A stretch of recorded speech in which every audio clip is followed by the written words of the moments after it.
World trade ഓർഗനൈസേഷനെ കുറിച്ചിട്ടാണ് നമ്മളിന്ന് ഡിസ്കസ് ചെയ്യാൻ പോകുന്നത്. അപ്പോൾ വേൾഡ് ട്രേഡ് ഓർഗനൈസേഷൻ എന്നാണ് നിലവിൽ വന്നത്? 1995 വേൾഡ് ട്രേഡ് ഓർഗനൈസേഷൻ നിലവിൽ വന്നത്. അപ്പോൾ വേൾഡ് ട്രേഡ് ഓർഗനൈസേഷനെ കുറിച്ചിട്ടുള്ള ഒരു ക്വസ്റ്റ്യൻസ് UPSCയുടെ പ്രീലിമിനറി എക്സാമിനേഷനും മെയിൻസ് എക്സാമിനേഷനും ചോദിക്കാൻ ചാൻസ് ഉണ്ട്. അപ്പോൾ എന്നാണ് നിലവിൽ വന്നത് അല്ലെങ്കിൽ എവിടെയാണ് ഹെഡ് ക്വാർട്ടേഴ്സ്, ഇങ്ങനെ സിമ്പിളായിട്ടുള്ള ക്വസ്റ്റ്യൻസ് ഒന്നും UPSC ലെവലിൽ ചോദിക്കാൻ ഒരു ചാൻസും ഇല്ല. ഇപ്പോൾ അവരുടെ ഫങ്ഷൻസ്, റോൾസ്, പിന്നെ അവരെടുത്ത ഡെസിഷൻ മേക്കിങ്, ഇപ്പോൾ ഇൻ്റർനാഷണൽ ട്രേഡിങ് വരുന്ന ഡിസ്പ്യൂട്ട്സ്, ഇതൊക്കെ അവരെങ്ങനെയാണ് കൈകാര്യം ചെയ്തത്, അവരുടെ ഡെസിഷൻ മേക്കിംഗ് എന്തായിരുന്നു, പിന്നെ ഡിസ്പ്യൂട്ട് മെക്കാനിസം, ഇന്ത്യയുമായിട്ടുള്ള ഡിസ്പ്യൂട്ട് മെക്കാനിസം, അതൊക്കെയാണ് വേൾഡ് ട്രേഡ് ഓർഗനൈസേഷനെ പറ്റി UPSC ലെവലിൽ പ്രീലിമിനറി ആണെങ്കിലും മെയിൻസ് ആണെങ്കിലും വരുള്ളൂ. അപ്പോൾ വളരെ ഡീപ്പായിട്ട് തന്നെ മെയിൻസ് എക്സാമിനേഷനൊക്കെ വളരെ ഡീപ്പായിട്ട് തന്നെ പഠിക്കണം. KSൻ്റെ കേരള അഡ്മിനിസ്ട്രേറ്റീവ് സർവീസ് ആണെങ്കിലും ഇത്തരത്തിൽ തന്നെ ആയിരിക്കും ക്വസ്റ്റ്യൻസ് വരിക. PSC ലെവൽ, ലോക്കൽ PSC ലെവലായിട്ട് ഈ 10th ലെവല്, ഈ ഡിഗ്രി ലെവലൊക്കെ ഉള്ള ക്വസ്റ്റ്യൻസിന് വേണമെങ്കിൽ 1995 ഹെഡ് ക്വാർട്ടേഴ്സ് ആണോ നിലവിൽ വന്നതെന്ന് ചോദിക്കാം, ഹെഡ് ക്വാർട്ടേഴ്സ് എന്താണെന്ന് ചോദിക്കാം, പിന്നെ ഇത് ആരുടെ സക്സസർ ആണെന്ന് ചോദിക്കാം. അങ്ങനെയുള്ള ഒരു ക്വസ്റ്റ്യൻസ് മാത്രമേ അത്തരത്തിലുള്ളൊരു ക്വസ്റ്റ്യൻസ് PSC ലെവലിൽ ചോദിക്കാം. അപ്പോൾ ഈ ഒരു സ്മോൾ ലെവൽ ക്വസ്റ്റ്യൻസ് ഒന്നും മെയിൻസിൽ UPSCയുടെ മെയിൻസിലൊന്നും വരാൻ ചാൻസേ ഇല്ല. അപ്പോൾ വേൾഡ് ട്രേഡ് ഓർഗനൈസേഷനെ കുറിച്ച് നോക്കുകയാണെങ്കിൽ 1995 നിലവിൽ വന്ന ഒരു ഓർഗനൈസേഷനാണ് ഇൻ്റർനാഷണൽ ഓർഗനൈസേഷനാണ് വേൾഡ് ട്രേഡ് ഓർഗനൈസേഷൻ.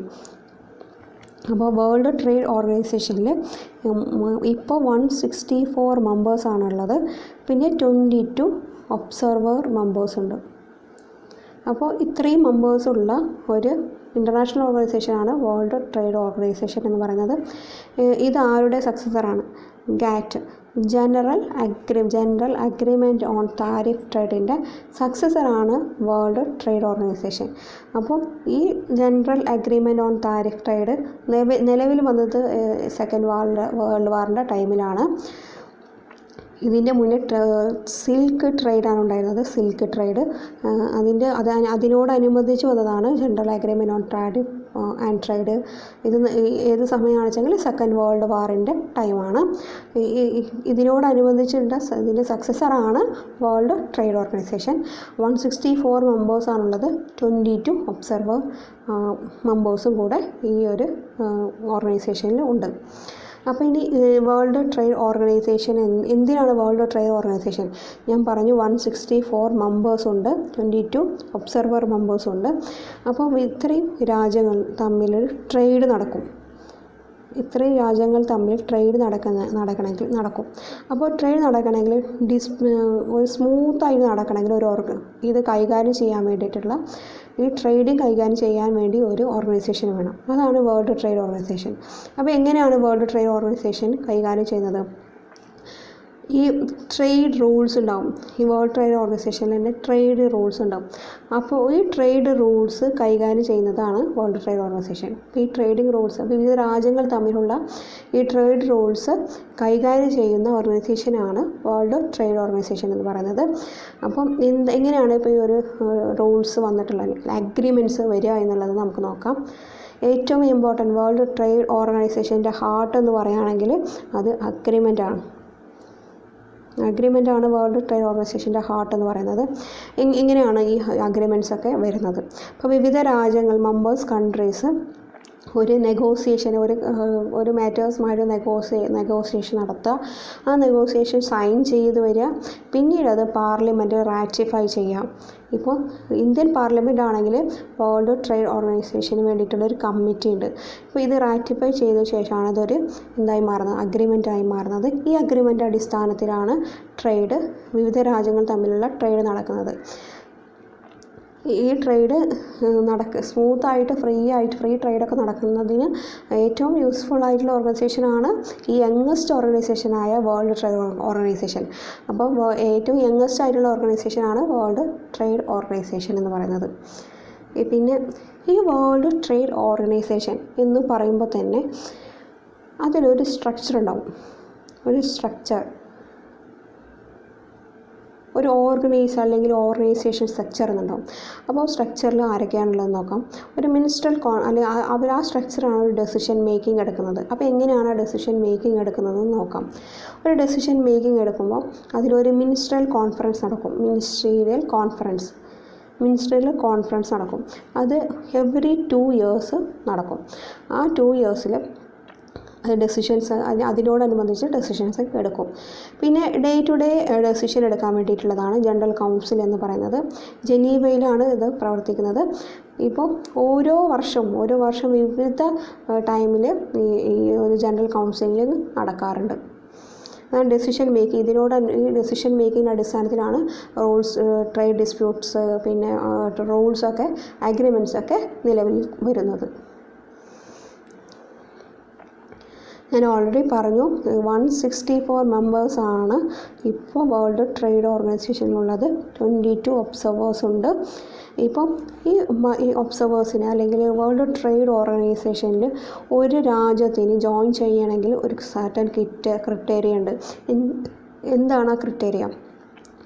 ഇപ്പം വേൾഡ് ട്രേഡ് ഓർഗനൈസേഷൻ്റെ മെമ്പർഷിപ്പിന് വേണ്ടിയിട്ട് വേൾഡ് ട്രേഡ് ഓർഗനൈസേഷൻ്റെ റൂൾസ് അനുസരിച്ചിട്ട് വേണം ആ രാജ്യത്തിൻ്റെ, ആ ഗവൺമെൻറ്റിൻ്റെ എക്കോണമിക് ആൻഡ് ട്രേഡ് പോളിസീസ് ഉണ്ടാവേണ്ടത്. അപ്പോൾ അവരുടെ ട്രേഡ് പോളിസീസും economic and trade policies based on world trade organisation rule അനുസരിച്ചായിരിക്കണം. അതാണ് ഇമ്പോർട്ടൻ്റ് ആയിട്ടുള്ള ഒരു ക്രിറ്റേരിയ, ഒരു entry to the world trade organisation മെമ്പർഷിപ്പിനുള്ള ഒരു ക്രിറ്റേരിയ എന്ന് പറയുന്നത് അതാണ്. ഇനി history of the multilateral trading system. ഈ ഒരു ഹിസ്റ്ററി നോക്കാം. ഓൾറെഡി പറഞ്ഞു സിൽക്ക് റോഡ് ആണ് ഉണ്ടായിരുന്നത്. സിൽക്ക് ട്രേഡ് അല്ലെങ്കിൽ സിൽക്ക് റോഡാണ് ഉണ്ടായിരുന്നത്. ആ സിൽക്ക് റോഡിൻ്റെ ശേഷം വന്നതാണ് അതിനോടനുബന്ധിച്ച് വന്നതാണ് general agreement on tariff and trade. അതിനുശേഷം 1995 വേൾഡ് ട്രേഡ് ഓർഗനൈസേഷൻ ഉണ്ടായി. എന്തിനാണ് ഈ ഒരു വേൾഡ് ട്രേഡ് ഓർഗനൈസേഷൻ നിലവിൽ വന്നത്? എക്കോണമിക് ഡെവലപ്മെൻറ്റ് സപ്പോർട്ട് ചെയ്യാൻ വേണ്ടിയിട്ട് എക്കണോമിക് ഡെവലപ്മെൻറ്റ് സപ്പോർട്ട് ചെയ്യാൻ വേണ്ടിയിട്ട്, പിന്നെ peaceful relation among the nations, promoting a peaceful relation among the nation, രാജ്യങ്ങൾക്കിടയിൽ ഒരു പീസ്ഫുൾ റിലേഷൻസ് പ്രൊമോട്ട് ചെയ്യാൻ വേണ്ടിയിട്ടാണ് വേൾഡ് ട്രേഡ് ഓർഗനൈസേഷൻ നിലവിൽ വന്നത്. ഇനി എന്തൊക്കെയാണ് പ്രവർത്തനങ്ങൾ അല്ലെങ്കിൽ ഫങ്ഷൻസ്? ട്രേഡ് അഗ്രിമെൻറ്റ് ഉണ്ടാക്കുക. ട്രേഡ് അഗ്രിമെൻറ്റിൻ്റെ അഡ്മിനിസ്ട്രേഷനാണ് ഒന്നാമത്തെ ഫങ്ഷൻ. ഇപ്പോൾ വിവിധ രാജ്യങ്ങൾ തമ്മിലുള്ള ട്രേഡിൻ്റെ അഗ്രിമെൻറ്റ്സ് അഡ്മിനിസ്ട്രേഷൻസ് നടത്തുന്നത്, അത് പ്രവർത്തനമാക്കുന്നത് വേൾഡ് ട്രേഡ് ഓർഗനൈസേഷനാണ്. പിന്നെ ട്രേഡ് നെഗോസിയേഷൻ്റെ ഒരു ഫോറമാണ്, ട്രേഡ് നെഗോഷിയേഷന് വേണ്ടിയിട്ടുള്ള ഒരു ഫോറമാണ് വേൾഡ് ട്രേഡ് ഓർഗനൈസേഷൻ. പിന്നെ വിവിധ രാജ്യങ്ങൾ കൺട്രീസ് തമ്മിൽ ട്രേഡ് ഡിസ്പ്യൂട്ട് നടക്കും. അപ്പോൾ അതൊക്കെ സെറ്റിൽമെൻറ്റ് ചെയ്യുന്നതും വേൾഡ് ട്രേഡ് ഓർഗനൈസേഷനാണ്. പിന്നെ നാഷണൽ ട്രേഡ് പോളിസി, ഒരു രാജ്യത്തിന് നാഷണൽ ട്രേഡ് പോളിസി ഉണ്ടാവും.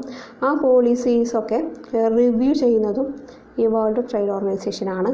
പിന്നെ ഒരു ഡെവലപ്പിംഗ് എക്കണോമിക്സ്, ഇന്ത്യ പോലുള്ള ഡെവലപ്പിംഗ് എക്കണോമിക്സിന് ഒരു ട്രേഡ് കപ്പാസിറ്റി കൊടുക്കുന്നതും വേൾഡ് ട്രേഡ് ഓർഗനൈസേഷനാണ്. ഈ ട്രേഡ് കപ്പാസിറ്റി എന്ന് പറയുമ്പോൾ നമ്മുടെ ട്രേഡിങ് ഒരു ഫ്രീ ട്രേഡിങ് നടത്താനും പിന്നെ പ്രോബ്ലംസ് നെഗോഷിയേഷൻ നടത്താനൊക്കെ കഴിയുന്നതുകൊണ്ട് ഒരു ട്രേഡിംഗ് കപ്പാസിറ്റി ബിൽഡ് ചെയ്യാൻ വേൾഡ് ട്രേഡ് ഓർഗനൈസേഷന് കഴിയും. പിന്നെ ഈ world trade organisation other international ഓർഗനൈസേഷനായിട്ടുമായിട്ട് കോപ്പറേറ്റ് ചെയ്യുന്നുണ്ട്. അതും ഒരു ഫങ്ഷനാണ് വേൾഡ് ട്രേഡ് ഓർഗനൈസേഷൻ്റെ. ഈ സ്ട്രക്ചർ ഏകദേശം ഈ മെമ്പേഴ്സിൻ്റെ 98% ഓഫ് ദ വേൾഡ് ട്രേഡ് നടക്കുന്നത് ഈ വേൾഡ് ട്രേഡ് ഓർഗനൈസേഷൻ്റെ അത്രയും മെമ്പേഴ്സ് വേൾഡ് ട്രേഡ് ഓർഗനൈസേഷനിലുണ്ട്. വേൾഡ് ട്രേഡ് ഓർഗനൈസേഷൻ്റെ അഗ്രിമെൻറ്റ്സൊക്കെ റാറ്റിഫൈ ചെയ്യുന്നത് പാർലമെൻറ്റ് മെമ്പേഴ്സാണ്. പിന്നെ ജനീവയുടെ headquarters, general counselling, trade policy review body, പിന്നെ ഡിസ്പ്യൂട്ട് സെറ്റിൽമെൻറ്റ് ബോഡിയൊക്കെ ജനറൽ കൗൺസിലിൽ മീറ്റ് ചെയ്യും. അപ്പോൾ ഈ ട്രേഡ് ഡിസ്പ്യൂട്ട്സൊക്കെ സെറ്റിൽമെൻറ്റ് ബോഡിയൊക്കെ ഡിസ്പ്യൂട്ട് സെറ്റിൽമെൻറ്റ് ബോഡിയാണ് ട്രേഡ് ഡിസ്പ്യൂട്ടൊക്കെ സെറ്റിൽമെൻറ്റ് ചെയ്യുന്നത്. പിന്നെ ട്രേഡ് പോളിസി റിവ്യൂ ചെയ്യുന്നത് ഇപ്പോൾ നാഷണൽ പോളിസിയൊക്കെ റിവ്യൂ ചെയ്യുന്നത് ട്രേഡ് പോളിസി റിവ്യൂ ബോഡിയാണ്. പിന്നെ വിവിധ തരം കൗൺസിലേഴ്സ് ഉണ്ട്.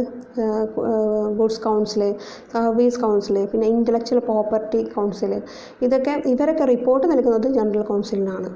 പിന്നെ ഇത് മാത്രമല്ല, വിവിധ തരം കമ്മിറ്റീസ് ഉണ്ട്, വർക്കിംഗ് ഗ്രൂപ്പ്സ് ഉണ്ട്, പിന്നെ വർക്കിംഗ് പാർട്ടീസ് ഉണ്ട്, പിന്നെ ഇൻഡിവിജ്വൽ അഗ്രിമെൻറ്റ്സിനൊക്കെ ഡീൽ ചെയ്യുന്ന പാർട്ടീസ് ഉണ്ട്. പിന്നെ എൻവിറോൺമെൻറ്റ് ഡെവലപ്മെൻറ്റ്, പിന്നെ മെമ്പർഷിപ്പ് എടുക്കുന്നതിന് അപ്ലിക്കേഷൻസ്, റീജിയണൽ ട്രേഡ് അഗ്രിമെൻറ്റ്സ് ഒക്കെ ചെയ്യുന്നതിനുള്ള സ്പെഷ്യൽ കമ്മിറ്റീസും വർക്കിംഗ് ഗ്രൂപ്പ്സും ഇതിലുണ്ട്, ഈ വേൾഡ് ട്രേഡ് ഓർഗനൈസേഷനുണ്ട്. അപ്പോൾ ഇൻ്റലക്ച്വൽ പ്രോപ്പർട്ടി കൗൺസിലൊക്കെ ഏറ്റവും ഇമ്പോർട്ടൻ്റ് ആയിട്ടുള്ള ഒരു സ്ട്രക്ചറൽ ബോഡിയാണ്. ഇതിനെ കുറിച്ചിട്ടൊക്കെ ഒരുപാട് ഇഷ്യൂസ് വരാറുണ്ട്. അപ്പോൾ അതൊക്കെ ശരിയായിട്ട് രീതിയിൽ പഠിക്കുകയാണെങ്കിൽ മെയിൻസ് എക്സാമിനേഷനൊക്കെ നന്നായി എഴുതാൻ പറ്റും.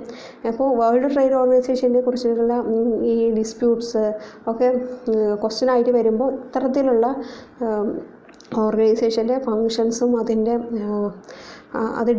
എങ്ങനെ ഡീൽ ചെയ്യുന്നു എന്നുള്ളതൊക്കെ നമ്മൾ ഒബ്സർവ് ചെയ്യേണ്ട ആവശ്യകതയുണ്ട്.